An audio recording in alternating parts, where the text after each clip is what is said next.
Quero cumprimentar a igreja da parte do Senhor. Feliz em ter retornado aqui à igreja do setor São Simão.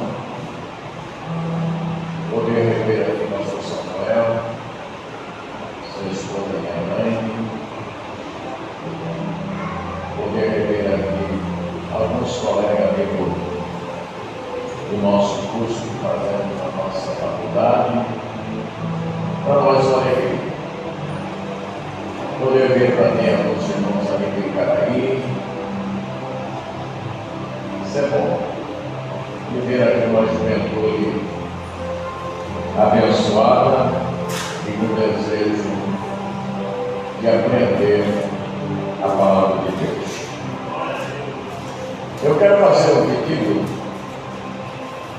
Eu não quero um fundo musical. Amém? Porque o fundo musical pode tirar a atenção. E esse assunto precisa ter atenção. Principalmente o homem. O homem tem dificuldade de sintonizar a mente. Ele começa a ouvir um outro som e ele não consegue dividir uma coisa com a outra.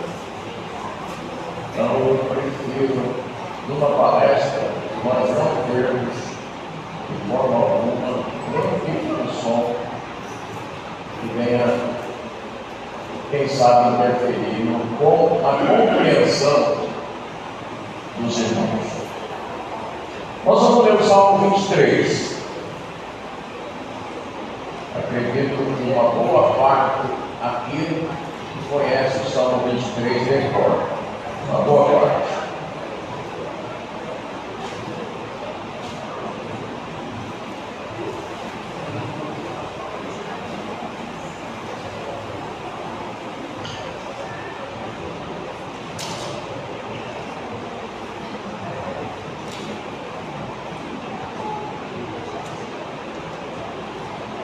O Salmo 23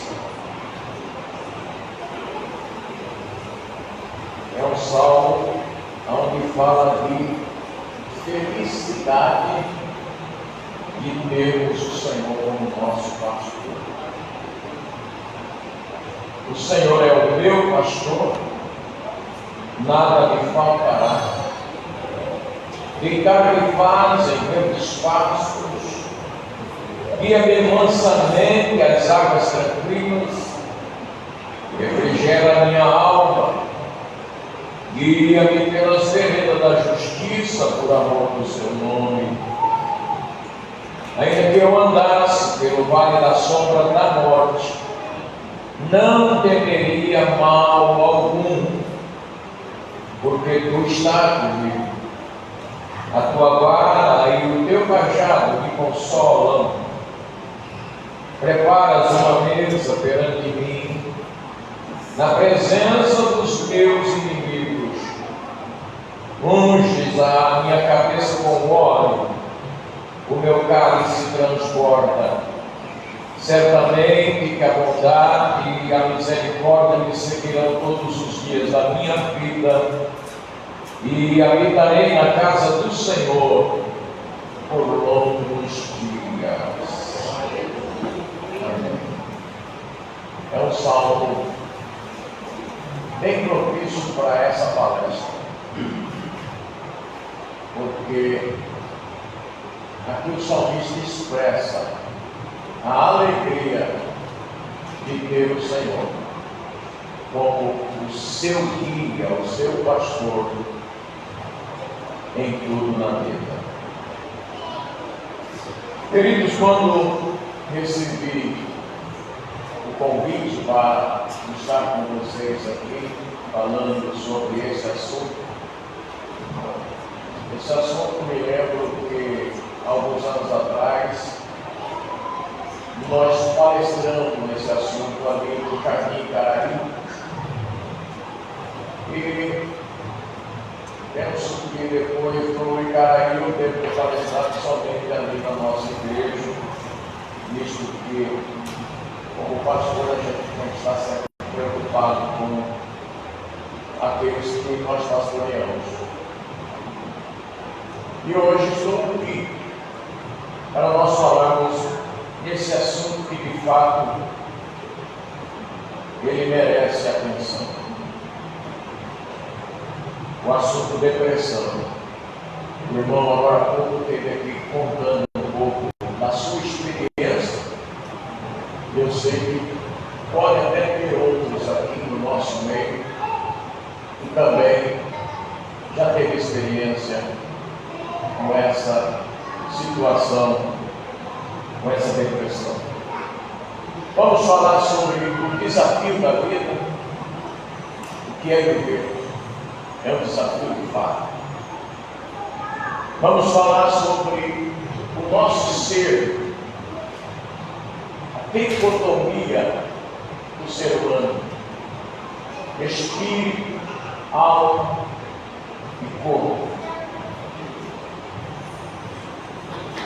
Vamos estar também falando sobre o comandante do nosso ser. Estou falando desse comando que nós temos, que chama-se cérebro. Ele comanda o nosso corpo. Falaremos dos sintomas, quais são os sintomas da depressão, tanto do lado psicológico, como do lado social, como do lado físico. Vamos também falar de alguns personagens bíblicos da Bíblia que passaram por essa experiência. E também estaremos concluindo falando sobre a cura da depressão. Então esse é o nosso assunto de hoje.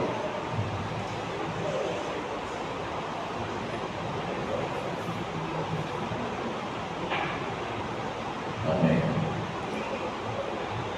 Eu estou conferindo aqui o horário porque para a gente ter pelo menos uma noção de tempo em cada tópico que estaremos abordando.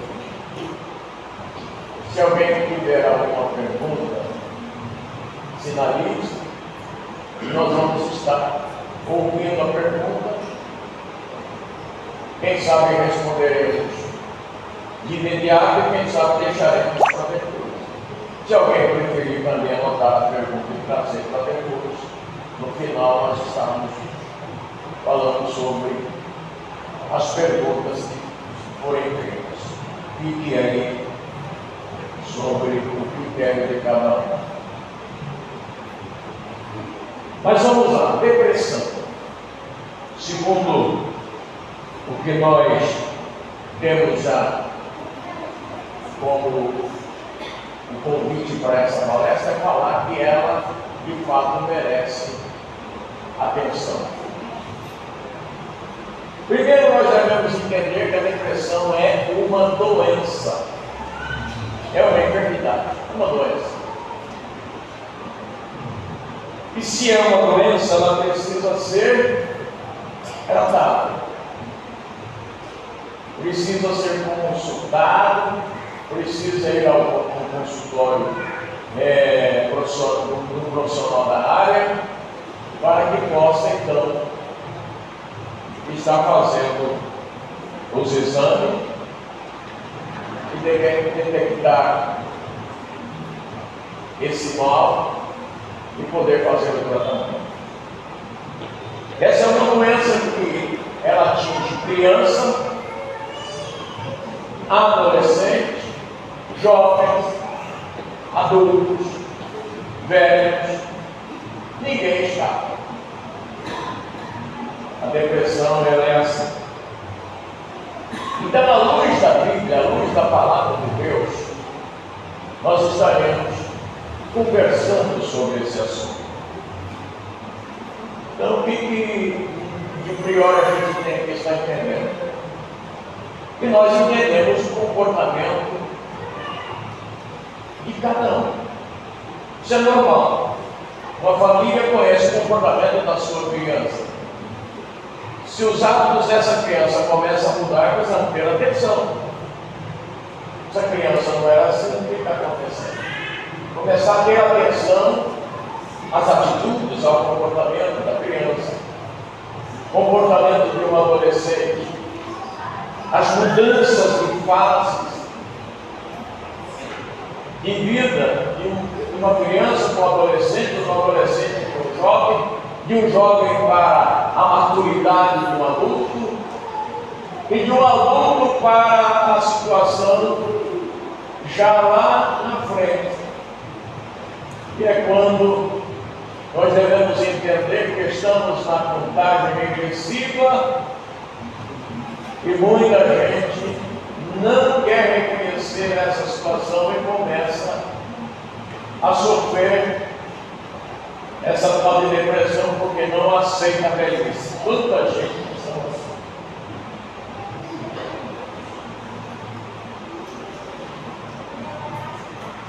Irmão, nós somos uma geração, vamos começar a entender isso, nós somos uma geração moldada pelas imagens prontas, somos uma geração sufocada por exercício do pensamento, por causa dos vícios que nós pegamos, do imediatismo, nós queremos as coisas rápidas, aceleradas, e isso exige de nós,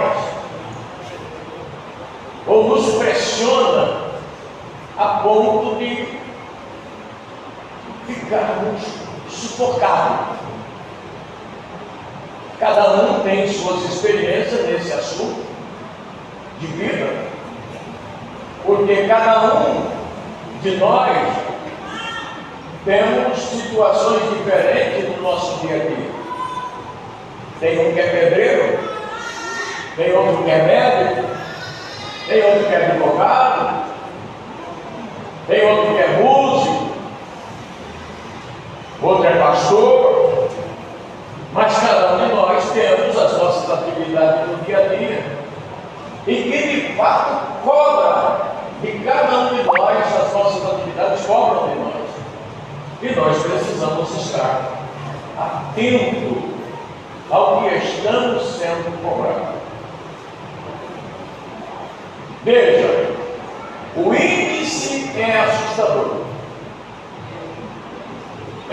Pesquisas feitas e relatórios feitos da Organização Mundial da Saúde, que é a OMS, registra que cerca de 300 milhões de pessoas sofrem de depressão. 300 milhões de pessoas sofrem de depressão. E o Brasil, ele destaca com maior intensidade no mundo. O Brasil se destaca com a maior prevalência desse mal. Cerca de 12 milhões de brasileiros sofrem de depressão. É uma realidade triste, porém é um registro que tem que ser feito.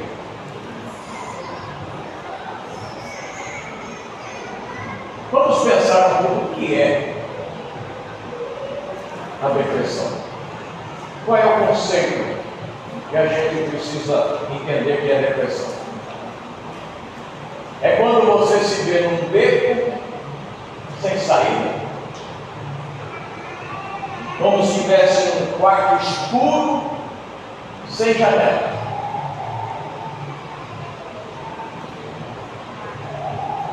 Geral, sem saída. A depressão é isso, que pressiona dessa forma.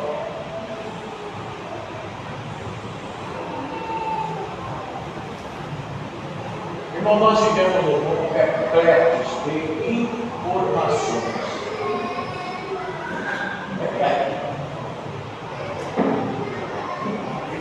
As obrigações, elas são de fato torturantes. E todos esses excessos que nós vivemos ansiedade que causa depressão. O apóstolo Pedro, lá no capítulo 5, da sua primeira carta, 1 de Pedro, capítulo 5, parece que é o versículo 7, o 9, ele diz: lançando sobre ele, sobre Jesus, toda a vossa ansiedade, porque ele tem cuidado de vós. Então nós devemos lançar sobre Jesus toda a nossa ansiedade, porque Jesus tem cuidado de cada um de nós.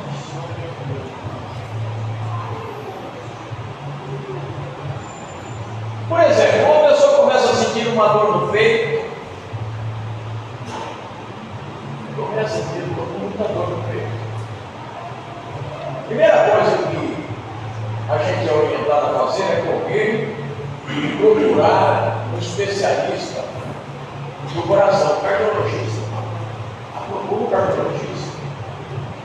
E aí vai fazer-se uma série de exames, em situações de suspeita que é feita até uma biópsia, tirado ali um fragmento do tecido do corpo para fazer ali uma biópsia, para que se tenha uma análise do que você tem, se o que foi detectado é maligno, não é benigno. Tudo isso acontece com o nosso corpo físico. Porém, aqui no cérebro não tem jeito de fazer biópsia, não tem jeito de tirar pedacinho dele. Por isso que é complicado. Se tira um pedacinho, você não quer um pedacinho dele aqui para fazer uma biópsia aqui, vamos fazer colocar no aparelho para a gente. Não, o cérebro, ele é ímpar, ele não tem esse negócio dele. Então é complicado por causa disso.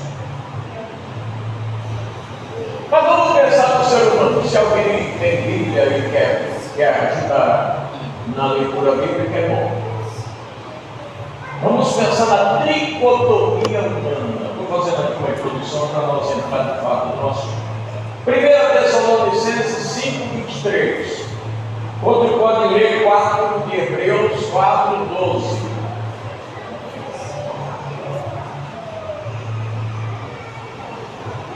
Quem encontrou 1 Tessalonicenses 5, 23? E o mesmo Deus e Pai os santifique em tudo, em todo o vosso espírito, e alma e corpo sejam plenamente conservados e irrepreensíveis para a vinda do nosso Senhor Jesus Cristo. Veja, nós vemos aí, ó, espírito, alma e corpo. Espírito, alma e corpo. Hebreus 4, 12.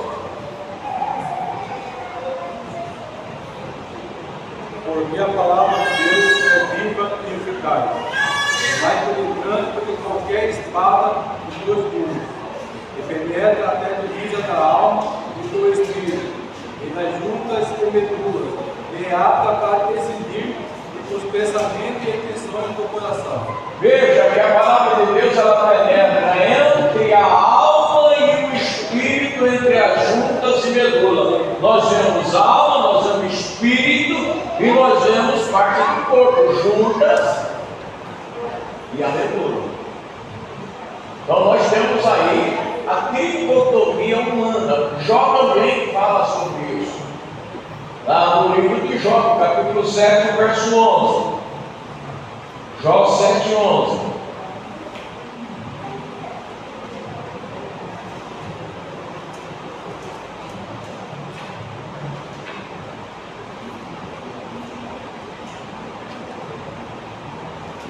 Por isso não reprimirei a minha boca. Olha a parte aqui do corpo. Boca. Falarei na angústia do meu espírito. Olha o espírito aqui. Queixar-me-ei na amargura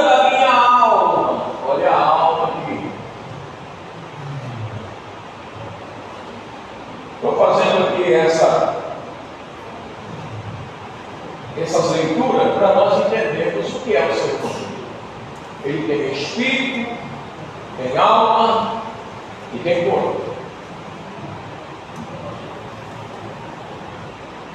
Então, o ser humano é um ser espiritual, é um ser emocional, espiritual porque ele tem espírito, é um ser emocional porque tem alma, é um ser físico porque tem corpo.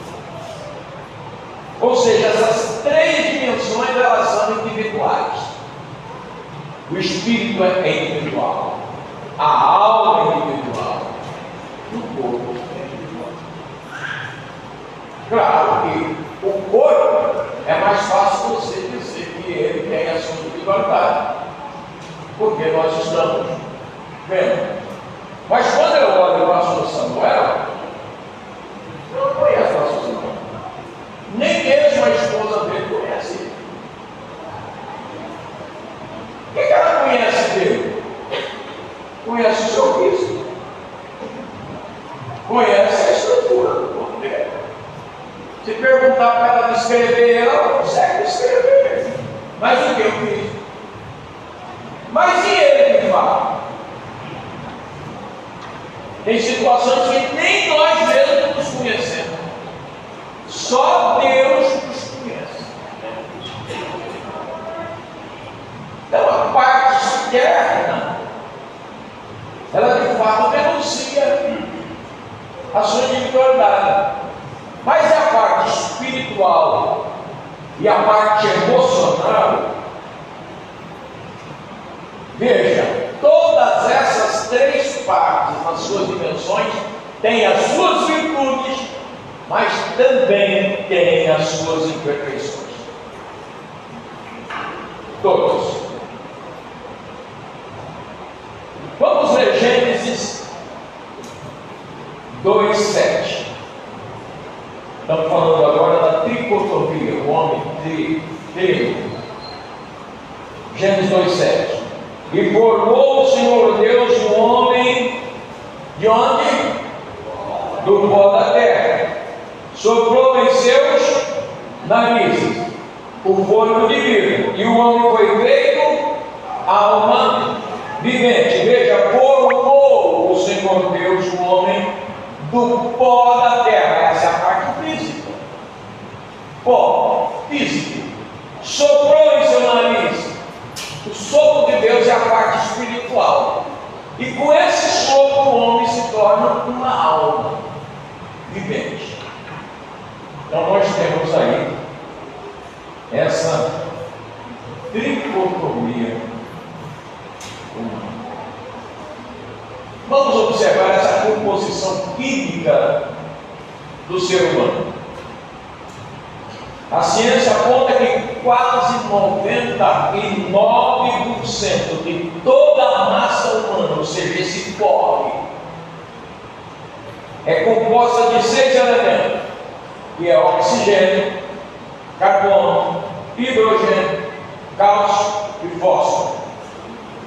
Oxigênio, carbono, hidrogênio, cálcio e fósforo. 99% do ser humano é isso. Só 1%. O que tem de 1%? Tem potássio, tem enxofre, tem sódio, tem cloro, tem magnésio. Glória a Deus, tanta coisa nós temos no corpo. Tem uma riqueza em nós que nós não temos ideia. É incalculável a riqueza que existe em nós. Eu estava ouvindo uma palestra de um cientista e ele falando sobre essa riqueza. E ele começou a falar em números, em números mesmo, em dólares na época. Ele falou: você não tem ideia do valor que você tem. Aí ele começou a falar, por exemplo, um olho seu, sabe quanto vale um olho seu? Você tem coragem de vender ele, porque tem gente que compra. Aleluia. A riqueza que Deus depositou individualmente em cada um de nós. Então tudo isso é para nós dar glória a Deus. Mas vamos pensar agora nesse comando aqui, que é o nosso cérebro. O cérebro humano. E esse é o foco da nossa palestra. O cérebro humano, irmãos, ele recebe informações dos nossos 5 sentidos. Quais são os 5 sentidos visão, audição, olfato, tato e paladar. O cérebro recebe as informações do meu olho, do meu nariz, do meu ouvido, do que eu pego e do que eu saboreio. Tudo o cérebro registra. Quando o cérebro registra isso, ele transmite, ele gera em nós pensamentos, ideias, e envia mensagem para o corpo. Interessante isso. Eu olho e eu admiro, mas para mim até lá o cérebro comanda, ele diz: vai lá, Luciano, o movimento das pernas. Ó, o cérebro comanda. Eu só estou fazendo isso porque o cérebro está funcionando. Basta o cérebro não funcionar que a pessoa fique inativa. Não funciona. Então o cérebro me comanda. Ele que diz aos músculos: vai, vem, pega, cheia. Experimenta ver se é bom. Quando você coloca, o registro que faz logo que o cérebro diz: é salgado, é doce, está ruim, está bom. Que coisa gloriosa que Deus fez em nós. Que maravilha. Então observe aqui, o cérebro é esse comportamento das emoções em nós. O cérebro está relacionado ao afeto, a inteligência, a linguagem, a consciência, a memória, a criatividade. A ciência diz que o nosso cérebro, agora escute isso, o cérebro, o nosso cérebro, possui 86 bilhões de neurônios. Bilhões. O nosso cérebro possui 86 bilhões de neurônios conectados por milhares de ligações.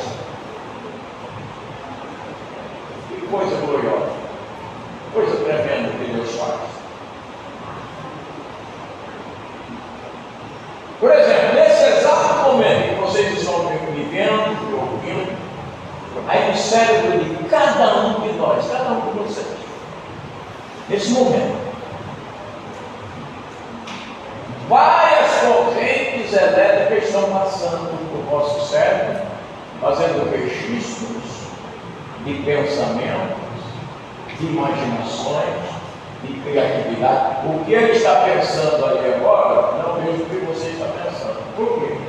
Porque você tem ligações diferentes. Eu não sei igual. Então cada um pensa, cada um registra conforme quer. E às vezes a compreensão de um para assimilar o que está falando é mais rápido do que o outro para assimilar. Tudo vai depender dessa corrente elétrica que está aqui, gerando em mim consciência, pensamento, imaginações. E é claro que cada um no seu grau já de conhecimento da vida secular. Então é o cérebro que gera pensamento, gera emoções, gera consciência. Toda essa corrente elétrica agindo em nós, sabe o que produz em nós? A experiência do que é a vida, a experiência do que é. É isso que acontece. Mas vamos ver agora, entrar agora no assunto privado, fatores que disparam o processo depressivo. Fatos são esses, fatores são esses. Claro, as adversidades da vida. O viver, o desafio da vida. Queridos, nesse mundo, todos nós temos problemas. Eu tenho o meu e você tem o seu. Todos nós temos problemas. Então ele já aqui sentado. Nesse mundo, todo mundo tem um problema. Eu tenho o meu e você também tem o teu. O meu problema, Deus vai resolver por mim. Me ajude em oração que eu vou orar por ti. Então, problema não temos.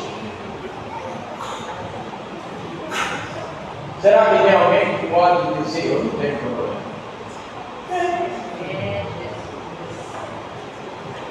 Todos nós temos problema.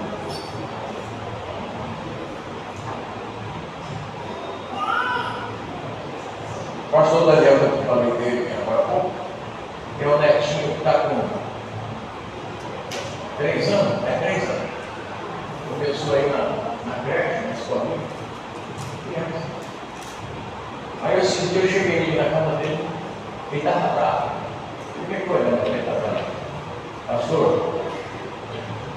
ele não quer ir à escola. Não quer ir. Ô, não quer ir à escola? Não gosta da escola. É o problema. Já é o problema. Daquele tamanho, com 3 anos, ele já está tendo resistência a um problema que já está sendo criado aqui dentro. Por que você não gosta? Problema. Todos nós temos problema. Temos essa adversidade. E esses problemas, eles começam a ser transformados em um estresse em nós. Estresse. Isso funciona como um gatilho, provocando cansaço físico, cansaço psicológico, gerando tristeza, infelicidade. E desencadeando uma série de consequências, levando o indivíduo à depressão. Isso em todos os níveis da sociedade. Todos os níveis. Seja rico, seja pobre, seja médio, classe média, todos são envolvidos quando a situação se agrava e esse estresse te leva a viver essa situação. Agora, nós temos que entender que existe diferença entre tristeza e depressão. O que é a tristeza? Qual que é essa diferença? A tristeza é um fenômeno que todos nós sentimos. É normal. Ficar triste. Ficamos tristes. Ficamos tristes por uma decepção no trabalho. Ficamos tristes por alguém que morre. Ficamos tristes por uma situação que nós apostávamos que ia dar certo, não deu certo, não foi triste.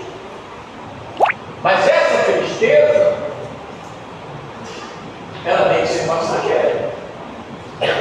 Por quê? Porque é normal nós ficarmos tristes. É normal. Mas ela não pode gerar em mim uma situação que se repete e que eu não me levante mais dela, porque assim aí ela vai transformar isso numa depressão. Porque o que é a depressão? A depressão é uma doença que precisa de tratamento. E esse tratamento, só ele é capaz de trazer mudança em qualidade de vida.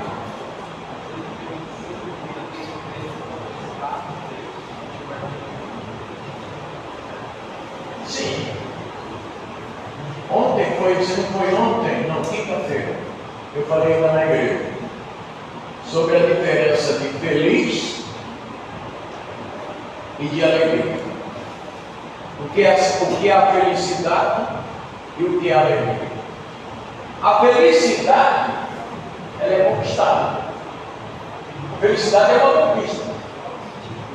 Você é feliz porque comprou um carro, você é feliz porque passou de ano, passou no concurso, você tem essa felicidade. Como você também pode ser infeliz. Mas ser infeliz não quer dizer que você não é alegre. Parece uma desconexão, né? Você não está feliz com a situação, mas está alegre. Por exemplo, Paulo está preso. Paulo estava contente, feliz, estava preso? De jeito nenhum.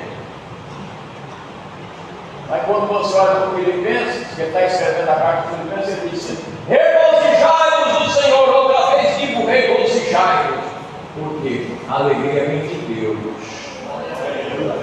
A infelicidade ela é circunstância humana, ela está aqui, ó. Agora a alegria ela é vertical, ela vem de Deus. Você pode estar triste, você pode estar infeliz, mas não perde a paz com Deus, não perde a alegria da sua salvação. De jeito nenhum. Você pode estar infeliz com a situação, mas você está feliz, alegre com Deus, porque a alegria ela vem de lá. Glória a Deus. Irmãos, eu me lembro, na década de 70, no final da década de 70, quando começou a propagar-se o computador. Final da década de 70. O computador estava começando no Brasil, as empresas estavam mudando o hábito de trabalho, colocando os computadores, levando os funcionários para treinarem, para aprender a trabalhar no computador, toda aquela dificuldade. E a minha irmã, uma das minhas irmãs mais velhas, ela trabalhava como telefonista na empresa Telesp, em São Paulo, e ela era telefonista. E uma das primeiras telefonistas na região. Era aquelas que transmitia, para transmitir qualquer evento. Por exemplo, o Brasil ia jogar Copa do Mundo, por exemplo. Era a telefonista que fazia todo o procedimento através de uma linha telefônica, fazia todo o procedimento de registro para que lá no outro lado do mundo pudesse ser transmitido aquele evento. Estou falando de uma situação do esporte, mas de tudo que fosse que precisasse ser transmitido, era telefonista que através dos satélites mandava, enviava e depois de feito, então conseguia fazer. Era difícil. Aí me lembro que quando ela começou a chegar em casa, eu era mais novo que ela, e ela preocupada com o computador. Meu Deus do céu, eu tenho que fazer o tal do curso do computador, o computador agora vai ser obrigação, nós vamos ter que trabalhar e usar computador, e aquela preocupação dela. E eu falei, mas e daí? Não. Dizem que agora, depois da entrada do computador, vai sobrar mais tempo para a gente, vai ter mais tempo, o trabalho vai diminuir, e você vai ter aquela coisa toda, aquela coisa. Aí me lembro um dia que ela chegou em casa nervosa mesmo, não queria conversar com quem foi. Aquela encrenca naquele computador, eu não estou entendendo nada daquilo, aqui está me deixando louco, eu não sei o quê. E aquele foi expressando ela, a preocupação muito grande para ela. Eu falei, Deus, o que é isso? Não, você não sabe o que é aquilo lá. Aquilo é um demônio. Veja como é. Eu prefiro a minha família escrever, eu prefiro o sistema de trabalho. É difícil. Hoje estamos com mais chegada, hoje é muito fácil. Hoje uma criança domina. Naquele tempo. Então aconteceu o contrário. Eles achavam que ia ter mais tempo. Por mais fadiga, os problemas de saúde apareceram. Naquela época, ela falava: olha, muitas telefonistas estão pedindo as contas, não estão dando conta, estão dando negócio, estão pedindo férias. Veja que é a situação. Como as coisas mudam. Meu Deus do céu. Então, essas coisas elas geram primeiro psicológico. Vamos falar de sintomas psicológicos dessa situação. Quais são os sintomas? Tristeza, infelicidade, a perda da autoestima, ódio de si mesmo. A pessoa começa a sentir um sentimento de inútil, subinútil. Passa a ter intolerância com os outros. Desespero, chora sem justificativa. Pensamentos negativos, explosões de raiva, dificuldade de decisões, dificuldade em apreciar as coisas. Tudo isso começa a desencadear no psique de cada um de nós, gerando estresse e levando a uma ansiedade e por isso a uma depressão. Por isso a gente tem que estar observando pessoas dessa forma. Você chega em casa, e claro que nós temos que ter todo esse cuidado. Marido, mulher. As mulheres, naqueles dias delas, segundo o que a gente sabe, é muito complicado, tem que ter muito cuidado.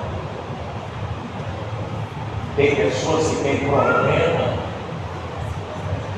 de loucura. Naqueles dias dele. E os homens não entendem isso. Acha que isso é exagero. Não é exagero, não. É de fato agressivo. Quantas mulheres têm tido problema depois de um parto e nunca mais voltam à vida normal por causa de um parto? Existem casos de mulheres que mataram os filhos, matou o filho quando nasceu, devido à loucura que teve. Isso é surreal, mas é verdade.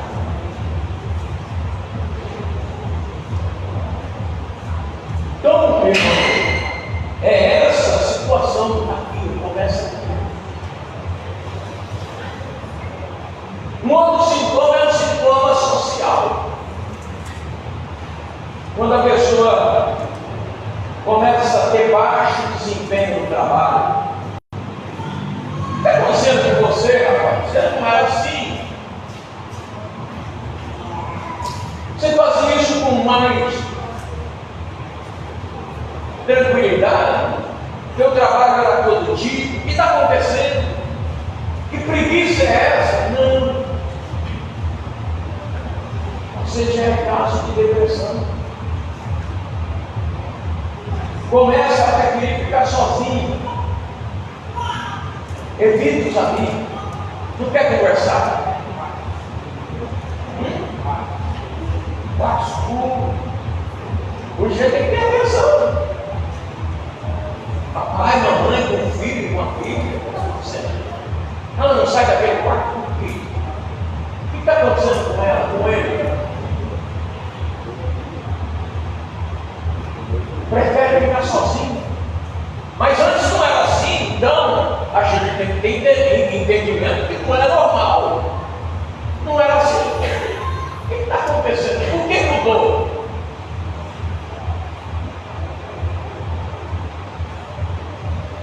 Não quer saber de praticar qualquer atividade atividade em grupo.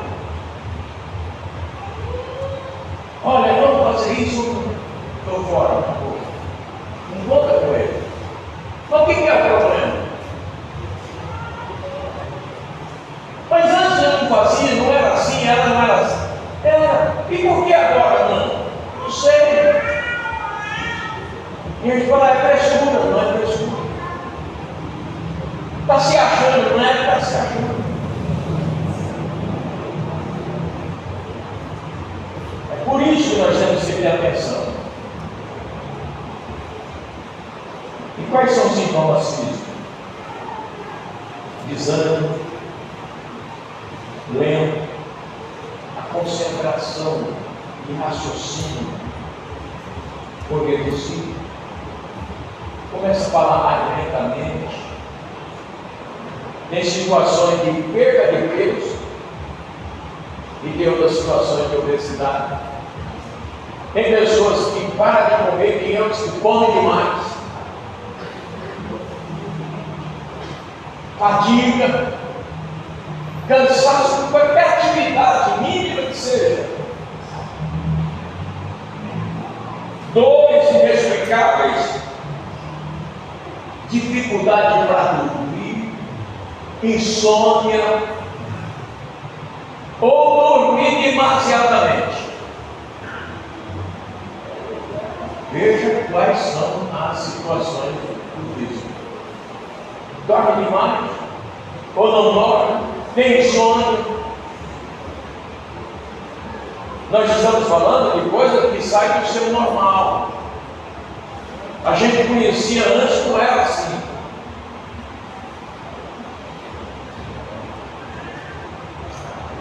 Agora nós vamos olhar para algumas pessoas na Bíblia que viveram essas situações. Vamos lá para Êxodo 18.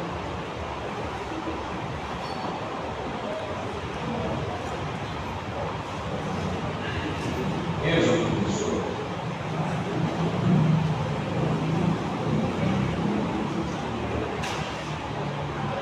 Eu vou ler aqui, porque eu estou com o microfone, fica melhor. A partir do versículo 13 eu vou ler. Êxodo 18, 13. E aconteceu que no outro dia Moisés se assentou para julgar o povo. O povo estava em pé diante dele. E Moisés desde manhã até a tarde. Vendo, pois, o sogro de Moisés tudo o que Moisés fazia, disse a ele: o que é isso que você está fazendo com o povo? Por que te assenta só e todo o povo fica em pé diante de ti desde manhã até a tarde? Então Moisés disse a seu sogro: é porque esse povo vem a mim para consultar a Deus. Quando tem algum negócio, veja algum problema, vem a mim para que eu julgue entre um e outro e lhes declare os estatutos de Deus e as suas leis. Veja o que o sogro de Moisés fala para ele: não é bom o que você está fazendo, totalmente desfalecerá tu, como todo esse povo que está contigo, porque esse negócio é muito difícil para ti, tu só não podes fazer. Veja a preocupação do sogro de Moisés. O sogro de Moisés veio visitar, trazer a esposa de Moisés, assim. E de repente ele viu Moisés na sua atividade o dia todo, atendendo o povo. E Moisés, o sogro de Moisés falou para ele, chefe, falou assim: o que você está fazendo? O que é isso que você está fazendo? No versículo 13, Moisés diz: o povo tem problema, e eles olham para mim para que eu resolva o problema deles. No versículo 14, Jetro fala para ele: não é bom o que você está fazendo, não. Você não vai dar conta.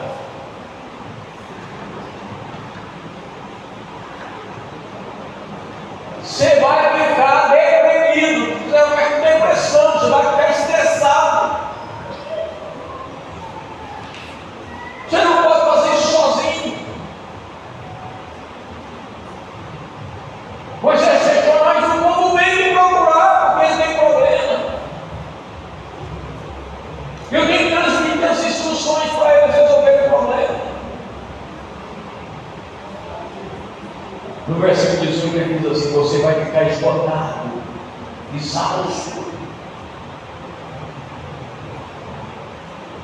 E agora nós conhecemos o texto, dentro do seu contexto, que o sogro de Moisés, Jetro, dá um conselho para ele, e ele escuta o conselho, assimila o conselho, e foi um conselho muito sábio. Porque Moisés, de fato, observou o povo capaz de o ajudar, e com a ajuda que Moisés pediu, aliás, que Jetro aconselhou, Moisés ouviu o conselho, juntou com esse povo e facilitou o trabalho para Moisés. E Moisés passou a ter mais tempo e mais tranquilidade.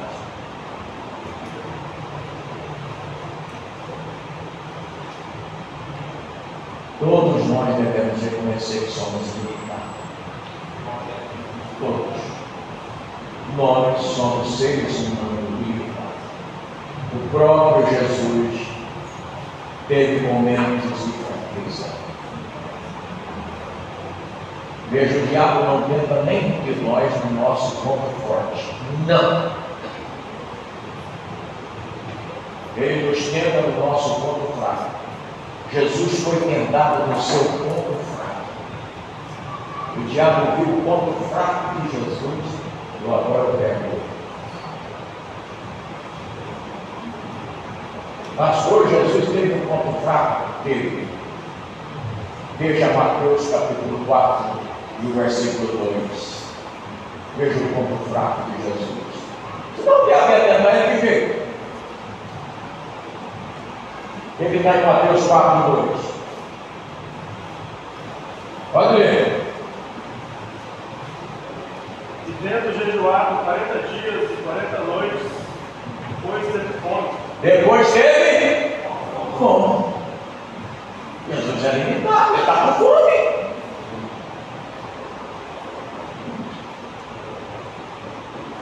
Qual foi o ponto fraco de Jesus? No seu físico. Ele teve fome. Que é bom para beber. Se tu é mesmo o filho de Deus, não é essa terra, não foi que põe fome, você está com fome.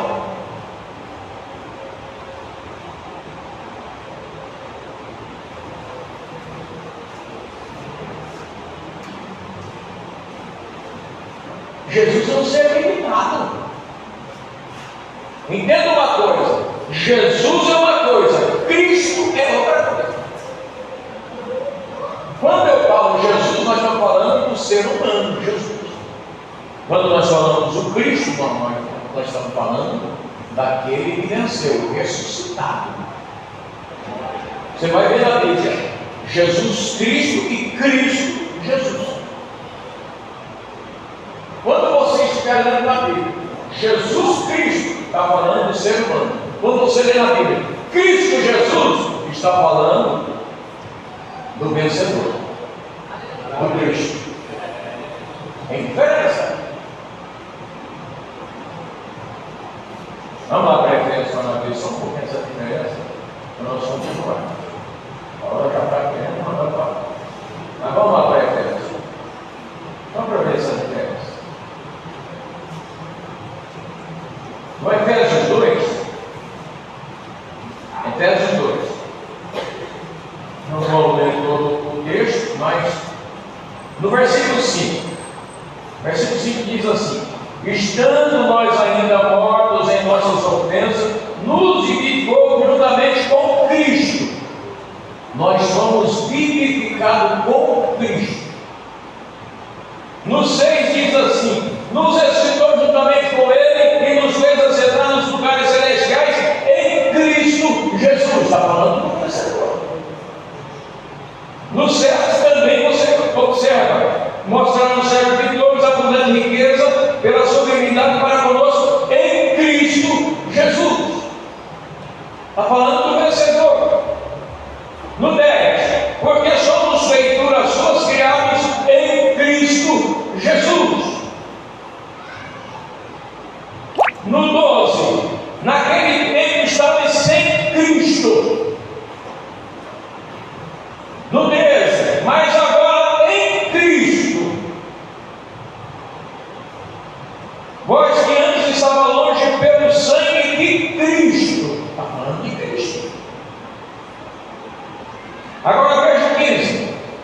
Na sua carne desfez a inimizade, isto é, a lei dos mandamentos, que consistia em ordenança para criar em si mesmo, em Cristo, dos dois um novo homem fazendo a paz. Está falando de judeus e está falando de gentios. No 20, edificado sobre os fundamentos dos apóstolos e dos profetas, de que Jesus Cristo mudou.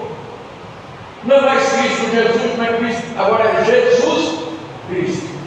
Por quê? Porque nós somos edificados pelos apóstolos, pelos profetas, está falando de ser humano.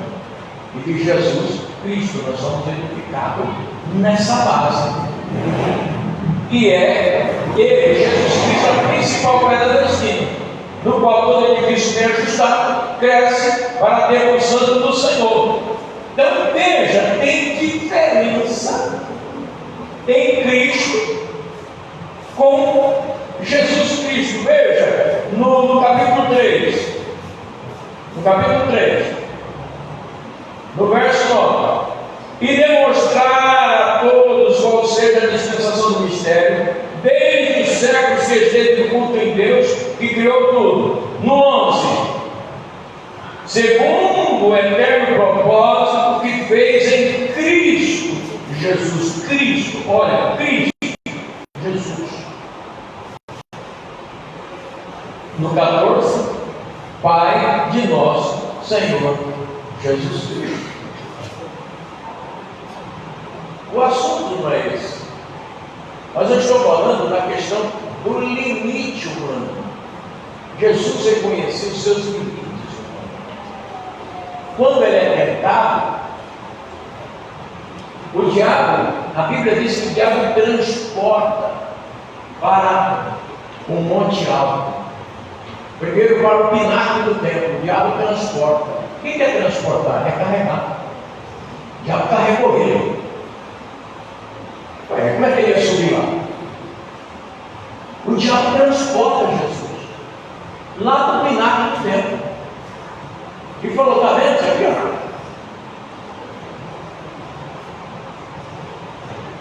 Não deixa de você me adorar.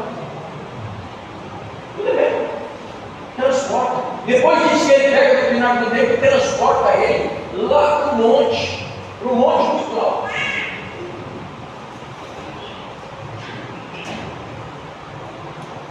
Se joga, se lança, me adora. Do monte, estava no capítulo 4 de Mateus. Quando o diabo viu que não teve jeito com o ser humano Jesus, o diabo deixou ele. Deixou ele aonde? Lá no monte. O diabo desceu no monte. E o vizinho deixou no monte. Aí o Senhor Deus mandou os anjos. Vai lá, certo ele. Desce ele de lá. Foi os anjos que desceu Jesus no monte. E o cara suja do diabo só levou ele lá, largou ele lá. É só o caminho. Por quê? É um ser limitado. Nós somos seres limitados. Em João 13, nós vamos ver Jesus também, esse limite de Jesus. João 13. Somos seres humanos. Jesus é um ser humano aqui. No capítulo 13 de João, no versículo 21, diz assim: tendo Jesus dito isso, turbou-se em espírito. O que é turbar o espírito? É angustiar o espírito. Jesus teve esse momento de angústia.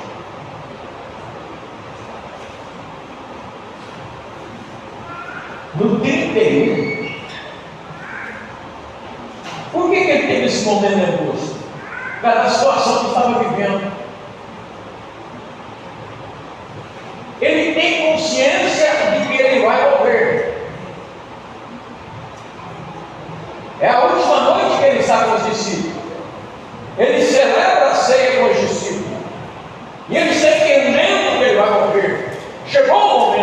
aquele veio. Mas ele ficou angustiado, com Judas na plateia, com Judas no ambiente. Tanto que ele diz assim, na verdade, no versículo, na verdade, vos digo que um de vós há de me trair. No 31, no 30 diz que Judas toma a sua parte da ceia e sai para ir lá negociar Jesus, vai embora. Só que no 31 diz assim, que tendo ele saído, tendo Judas saído, Jesus diz, agora, esse agora de Jesus era carinho, agora é glorificado o Filho do Homem. Só que o ambiente ficou carregado, aquele ambiente de angústia, de tristeza de Jesus, carregou todos os 11. Tanto que no 14, ele começa a dizer, não se turbe o coração. Olha, eu estava turbado, mas agora vou dizer uma boa para vocês, uma nova mensagem. Não se turbe o vosso coração. Crede em Deus, crede também em mim. Na casa do meu Pai há muitas moradas. No capítulo 26 de Mateus, no 38 e 39, Jesus, naquele limite dele de angústia, ele diz, a minha alma está angustiada até a morte. E ele diz para o Pai, Pai, se é possível, passa de mim esse cálice. Era um momento de angústia de Jesus. Então o ser humano tem que reconhecer que nós somos limitados. Tem a situação de Elias também. Já estamos terminando, mas vamos ver a situação de Elias. Lá no capítulo 19, outro ser humano que a Bíblia registra. Capítulo 19 do primeiro livro dos Reis. Primeiro livro dos Reis, capítulo 19. Dos versos 4 a 7. Diz assim, e ele se foi ao deserto, caminho de um dia, e veio e se assentou debaixo de um zimbro, e pediu em seu ânimo o quê? A morte. Não perigo a repressão por causa disso. A pessoa deseja a morte. No ano de 1994, eu tive um problema sério com a empresa que eu tinha e eu fui à falência. Fui à falência devendo para funcionários, para empregados. Situação enrolada no banco, dívida até aqui, desespero total. Casa pendurada no banco, dívida alta. E eu naquele desespero, eu na área de casa sentado, eu disse na minha mente, agora eu estou entendendo porque muita gente tira a vida. Eu disse na minha mente. Quando eu disse isso na minha mente, ei, irmãos, escute isso. A sua mente, só Deus sabe. Já não sabe. Já não conhece mente de ninguém. Onisciente e onipresente e onipotente é só Ele. Se você pensa algo errado, peça perdão sem diabo saber por que você está pedindo perdão. Quando eu disse isso na minha mente, agora eu estou entendendo. Estava sentado no mureta da área. Quando eu entendo que muita gente tira a própria vida. Quando eu disse isso, eu dei um pulo e disse: o sangue de Jesus tem poder. Para trás de mim, Satanás. A Sônia falou: o que é isso? Depois me conta. Porque muita gente começa a imaginar o porquê que muita gente faz isso.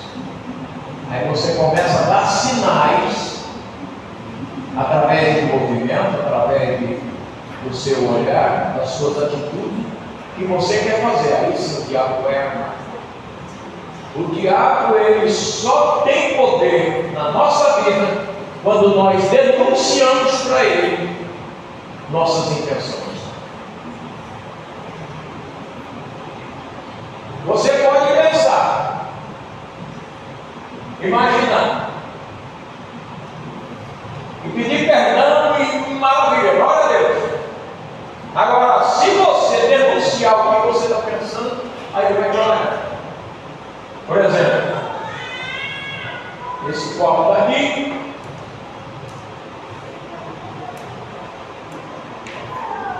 é água. Aí eu falo, aquele copo aqui, e ele vai para casa. Só imaginei. Mas aí eu começo a olhar demais do copo, pegar no copo e fazer isso só. Copo, né? Mas eu não tenho que pensar nesse copo. Vou armar para ele. Aí o diabo é. Por quê? Você denunciou as suas intenções. Agora, quando você não denuncia, só Jesus sabe, não peça perdão, Jesus me perdoa por esse mau pensamento. E agora, que será que ele fez? Problema. Eu pedi perdão e Jesus já me perdoou. Então Elias desejou no seu ânimo a morte, como nós estamos lendo. No versículo 5, ele deitou e dormiu debaixo de um zinco. Eis que um anjo do Senhor veio e tocou nele e disse: levanta, Elias, come. E ele olhou na sua cabeceira, tinha um pão cozido sobre as brasas, uma botija de água. Ele comeu, ele bebeu a água e tornou a dormir. O anjo veio segunda vez, pediu para que ele levantasse para comer, e depois disse para ele: você precisa caminhar, teu caminho ainda é muito longo.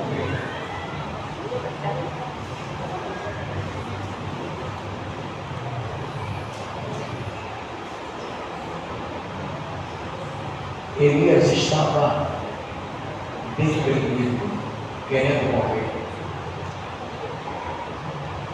Triste, deprimido. Mas Deus estava dizendo por Elias: não, Elias, ainda não terminou. Não acabou não, Elias.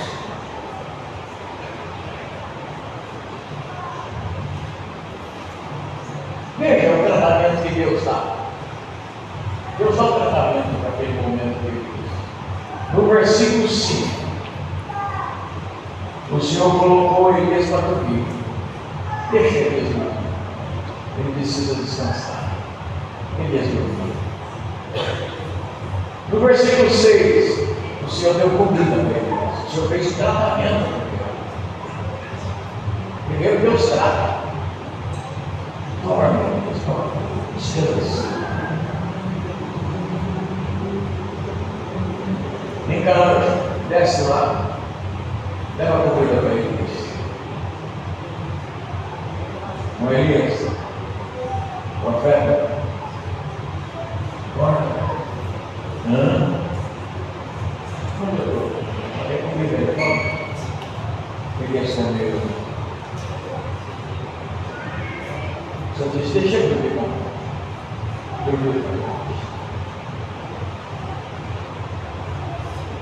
Comeu de novo. Então, ele falou: agora é que você caminhar. Teu caminho ainda é longo. E ele caminhou para aquela comida para ele. Você quer comida?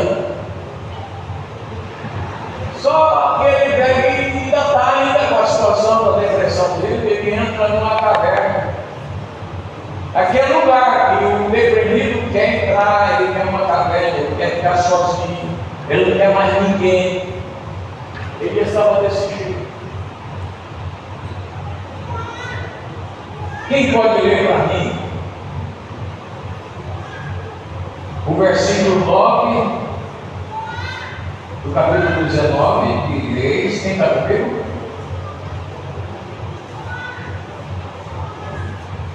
Quem pode ler o versículo 9? E ali entrou numa caverna e passou ali a noite, e eis que a palavra do Senhor veio a ele e lhe disse: que fazes aqui, Elias? O 11 também.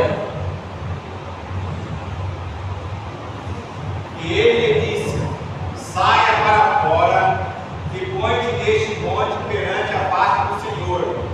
E eis que passava o Senhor, como também um grande e forte vento, que fendia os montes e quebrava as penhas diante da face do Senhor. Porém o Senhor não estava no vento, e depois do vento, um terremoto. Também o Senhor não estava no terremoto. E depois do terremoto, um fogo, porém também o Senhor não estava no fogo, e depois do fogo, uma voz mansa e delicada. E sucedeu que, ouvindo Elias, envolveu seu rosto em sua capa e saiu para fora. E pôs-se à entrada da caverna, e eis que veio a ele uma voz que dizia: que fazes aqui, Elias? Eu acho lindo isso. No versículo 7, no versículo 9, melhor dizendo, o Elias entra na caverna e passa a noite sozinho. E a palavra do Senhor veio a ele e disse o que para ele? O que ele disse? O que ele disse? O que vai estar na sua Bíblia? O Senhor disse para ele assim: Elias, o que está fazendo aí? O Senhor está lá junto. O que você faz aqui? O ali é diferente do ali. Em qualquer circunstância da nossa vida, Deus está aqui. Deus está aqui. O que você faz aqui, meu Deus? Oh, Deus glorioso e maravilhoso. Eu não disse: o que você está fazendo aí? Não, ele está lá junto na caverna. Faz aqui, Deus. Veja o versículo 13. Elias agora saiu para fora da caverna. E o Senhor falou assim: o que você faz aqui, Elias? Ei, ele é onipresente. O Salmo 139 diz: não tem jeito de esconder dele. Se eu subir ao céu, ele está. Se eu descer lá embaixo no céu, ele está. Se eu tomar as asas da água, se eu for na extremidade do mar, ele está comigo. Então entenda uma coisa: se alguém aqui nesse ambiente nosso corpo está passando por um problema, entenda, Deus está contigo. No problema, na situação. Por isso que ele diz para Elias: o que você faz aqui, Elias? Ele convida Elias para sair da caverna. Primeiro ele dá comida, ele põe Elias para dormir, dá comida, põe Elias para dormir de novo, dá comida de novo, e depois, aí sim orienta Elias. Queridos, palavra de Deus, nós devemos olhar para ela. Muita gente está em estado depressivo hoje, por situações do passado. Situações do passado. Em todas as faixas etárias da vida, tem pessoas que têm situações do passado. Dois primos meus ficaram mais de 30 anos de mal no outro. Dois irmãos. Brigaram quando ainda eram adolescentes. Casaram. Moraram no quintal da casa do pai, porque o pai tinha, de fato, uma chácara muito grande. Construiu casa. As noras, ou seja, as cunhadas, concunhadas, eram uma bênção, conversavam uma com a outra. Mas os dois primos não conversavam. Mais de 30 anos.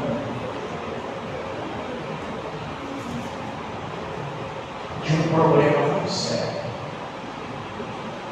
É o que diz lá em Hebreus 12, 14, 12 e 15. Vamos ver?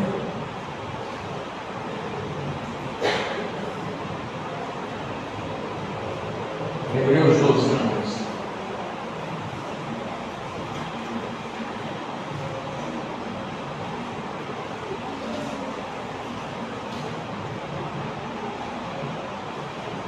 No 14 diz assim: segui a paz com todos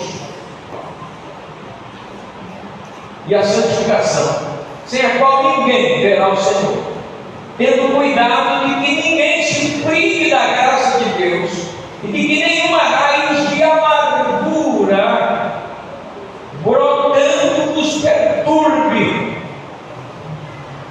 e contamine muita gente. Muita gente é uma raiz de amargura dentro de si, incapaz de perdoar, de liberar perdão. E esses problemas do passado trazem consequências negativas dentro da vida. Meus primos, depois de 30 anos, um dia, um dos meus parentes, que também é pastor, visitou eles. O Aparecido era pastor também, e também não conversava com o irmão dele, e não ia nem na igreja. E o Aparecido pastor. Aí esse parente meu que é pastor chegou para ele e falou: Ciro, eu vim aqui hoje para que você e o Dua era o outro primo, um apelido de Dua, chamava Doraci, que é apelido de Dua. Você e o Dua precisa se consertar. E o Ciro, o pastor, ele disse: parece, eu já tentei, tenho orado,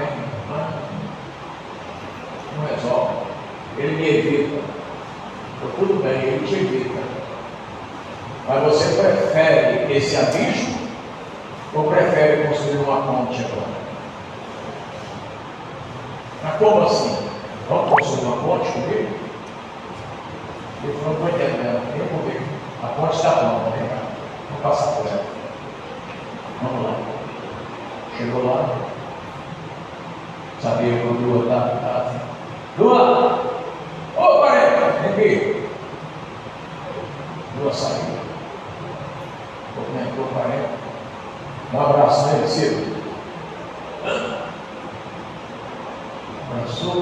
O Dua foi assim, ele foi apertando. Aperta ele, aperta. Começou os dois a chorar. Quebrou. Como alegria só nos dois, família. O Dua foi para a igreja, se converteu. Ele tinha uma angústia, uma raiz de amargura de 30 anos. Quantas pessoas estão precisando construir uma ponte sobre o abismo para se libertar, para ter cura?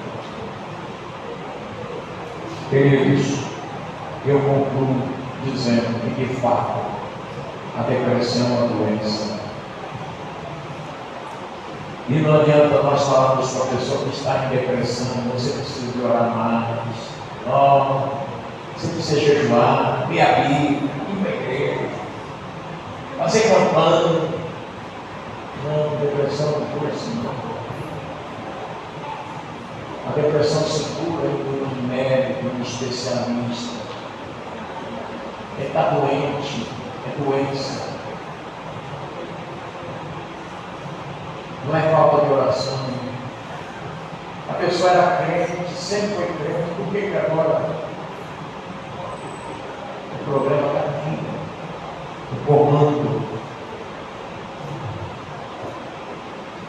Nós não podemos espiritualizar a depressão. Não espiritualize não. Assim como nós temos problemas e enfermidades no nosso físico, com problemas de uma gripe, até um câncer, onde nós corremos para o especialista, a mente também faz parte desse corpo, o cérebro. É uma massa que está aqui. Com uma riqueza, como nós colocamos aqui, com 86 bilhões de neurônios, ligados em milhares e milhares, conectados. Mas, aqui é uma massa. E quando alguém sofre qualquer problema,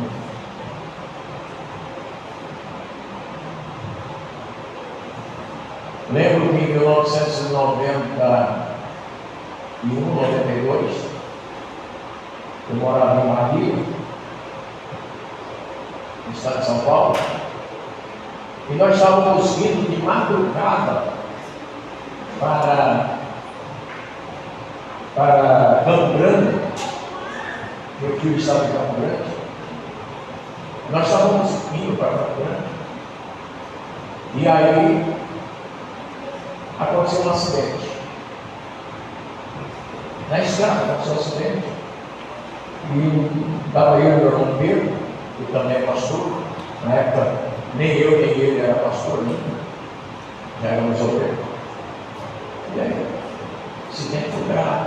O cara acho que morreu, a pessoa morreu. Mas não morreu. Aí tinha sido na cabeça. Aí depois nós vamos saber quem foi.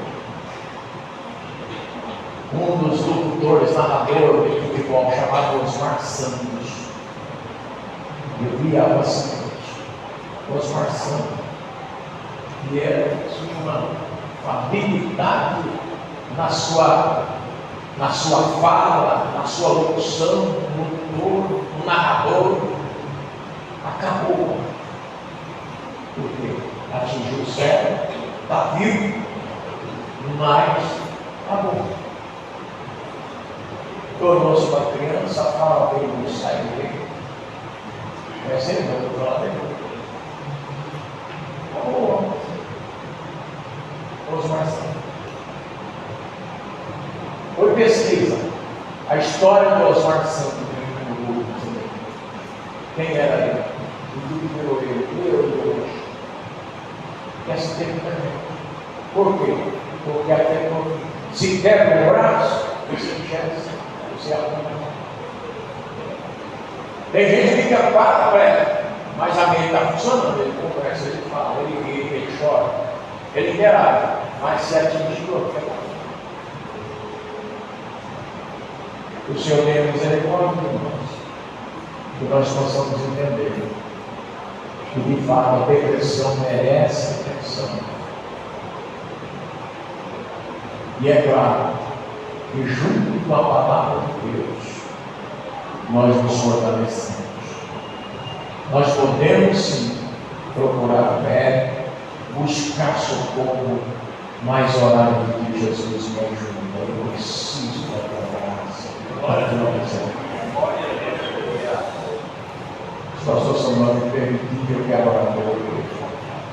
Vamos ficar em pé, vamos orar. E apresentar, você vai apresentar a Deus a sua necessidade.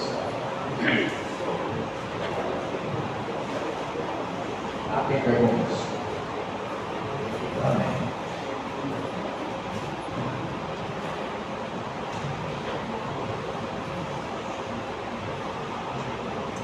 A pergunta é: por que aceitar que está com depressão e que precisa de ajuda é tão difícil? De fato, as pesquisas apontam isso. Primeiro, porque muita gente demora, que reconhece que está vivendo isso, demora a dizer: eu estou precisando de ajuda. E outra situação é que é espiritualizado. Você precisa orar mais, precisa levantar a cabeça, para por isso. Você é demônio, você é frescura. Mas isso espiritualmente. Então muita gente demora para procurar socorro. Porque pastores também estão tendo depressão. Como estão? Quantos pastores têm cometido suicídio? Não entramos nessa área, mas um amigo nosso da família, quando eu estava em Mononópolis, o filho dele era pastor de uma igreja, uma comunidade, advogado, um bom advogado. E um dia, o irmão Ulisses me ligou: pastor Luciano, ô meu irmão, preciso do teu socorro, preciso da tua ajuda. O que aconteceu? O que foi? Meu filho se matou. Pode cobrar. Não pastor. Mas o que é isso? O que aconteceu? Fui lá para a casa dele. O filho amarrou algo bem leve na janela da vida de cima da casa. Enquanto eles estavam lá, almoçando, sem saber, o filho se lançou e morreu. Eles comeram, eles almoçaram. Quando deu 1 hora da tarde, ele não levanta, ele chamando para vir comer, que sono é esse? Bateu na porta, nada. Aí resolveram arrombar a porta. Quando arrombou, estava lá o filho. Aí fomos perguntar: olha, pastor, vendíamos comportamento diferente, angustiado, tivemos problemas dele aí que não resolvia. Mas tinha vida? Não tinha vida. O problema dele não era aquilo. Problema conjugal, problema com a família.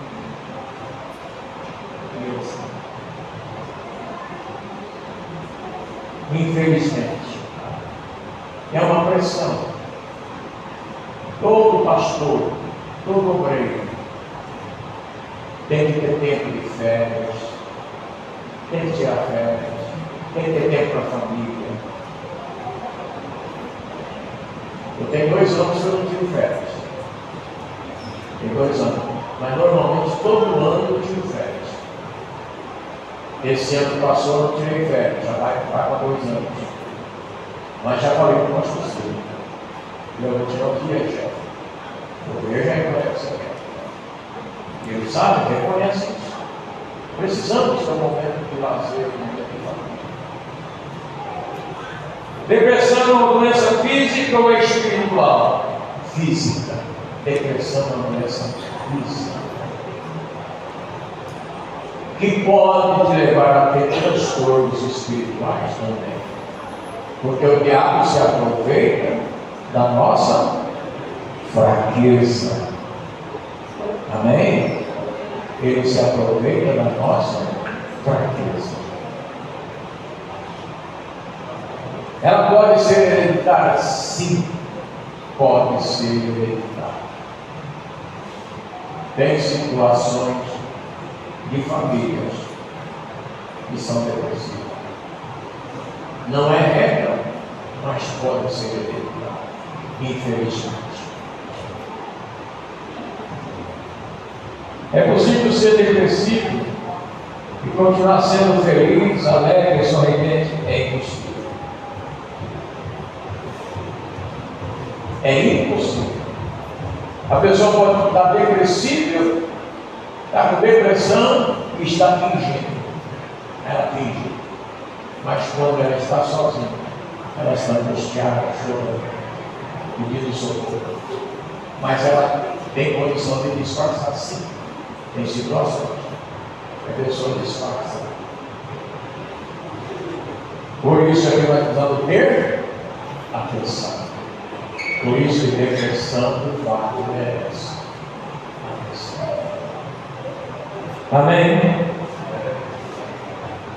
Vamos orar, coloca a mão no seu coração. Eu quero orar com você. Pedir que Deus tenha misericórdia. Querido Deus, eu quero glorificar o teu nome pela oportunidade que o Senhor nos deu de estar aqui reunidos nesta noite, aqui na igreja, no setor São Simão. Quero louvar o teu nome por cada irmão, por cada irmã, por cada jovem, por cada adolescente, pelos pastores, pelos companheiros que conosco fizeram parte desse povo. Os problemas são muitos e vários. Deus, o Senhor sabe e conhece a estrutura humana. A tua palavra diz lá no Salmo 103 que o Senhor se lembra que nós somos pobres. Que nós somos pobres, Pai. Nós precisamos do teu socorro, da tua graça, da tua misericórdia. Cada momento. Estende a tua mão santa de misericórdia. Liberta, meu Deus, aqueles que estão vivendo problemas, Senhor, de depressão. Liberta, cura. Faz milagres, Senhor, no nosso meio. Mas também, Senhor, desperta aquelas pessoas que estão vivendo este problema, para que procure o socorro certo, procure o profissional certo, para tratar dessa situação. Só a tua misericórdia, Senhor. Só a tua misericórdia. Glorifico o teu nome por esta oportunidade e te agradeço, Pai, no nome de Jesus. Amém. Tome seu assento. Eu quero agradecer aqui ao pastor Samuel por conceder essa oportunidade. Pedir aqui desculpa pelo horário. Quando eu percebi, já estava avançado.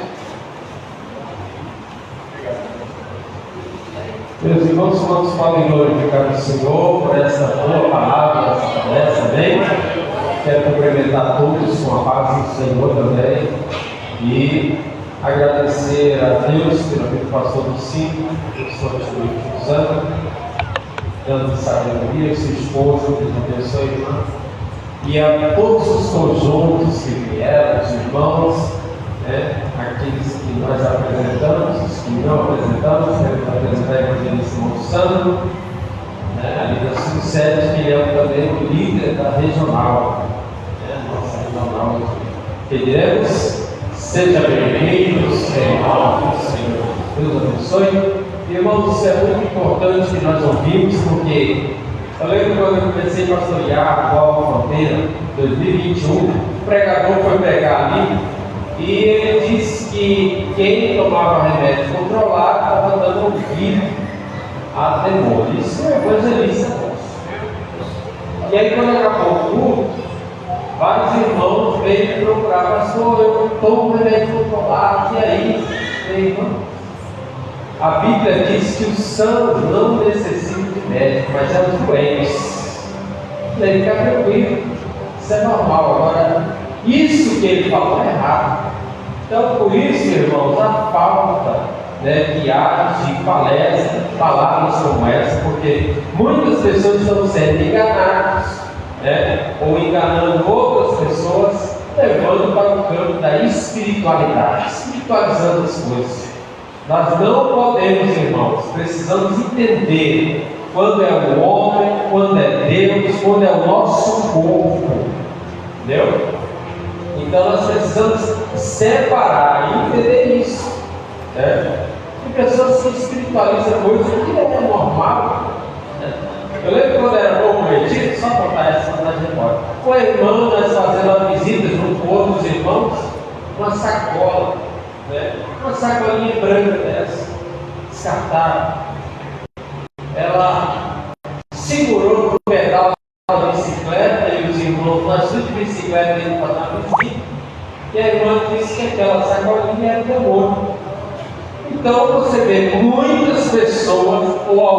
duas pessoas da igreja que espiritualizam coisa que não é espiritual, né? Precisamos discernir, entender. Às vezes é coisa simples.